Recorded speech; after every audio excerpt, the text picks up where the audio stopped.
এই ফটোটা দেখে আমার সেই প্রেগনেন্সির কথা মনে পড়ে গেল। প্রথম থেকে লাস্ট পর্যন্ত আমার বর আমাকে প্রচুর পরিমাণে হেল্প করেছে। প্রেগনেন্সির মুহূর্তগুলো প্রচণ্ড পরিমাণে হেল্প করেছে, যা কখনো বলার মতো নয়। তো সবাইকে বলবো, সবার বর যেন সবাইকে এইভাবেই হেল্প করে, তাহলে তার মতন সুখী আর কেউই হবে না। আর এরকম কৌটো যে কত শেষ করেছি তার মানে গুনতে শেষ নেই।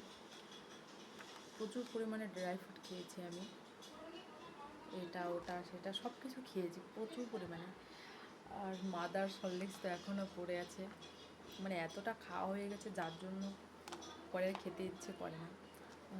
এই যে কিছুটা লাস্ট মুহূর্তে এই যে কিছুটা রয়ে গেছে, এখন এগুলো খাচ্ছি। প্রেগনেন্সি চলাকালীনও খেয়েছি, এখনও খেয়ে যাচ্ছি, কারণ এখন ব্রেস্ট ফিডিং করায় তো প্রচুর পরিমাণে ক্যালোরি চলে যায়।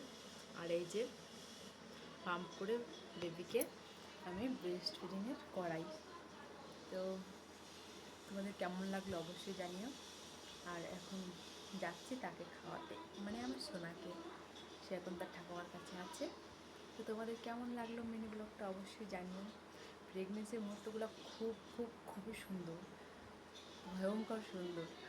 আর হওয়ার পরে তো কোনো গল্পই আসে না, তবে কষ্ট একটু হয়, কিন্তু শান্তি প্রচুর পরিমাণে। তাকে আগলে রেখে বুকে টেনে তাকে দেখলেই সব কষ্ট মুছে যায়। যারা নতুন মা হচ্ছ তাদের সবাইকে শুভেচ্ছা। আমিও প্রথম মা হয়েছি, কিছু জানা ছিল না, প্রথম জীবনের অভিজ্ঞতা, তাই তোমাদের বলছি। ভালো থেকো তোমরা।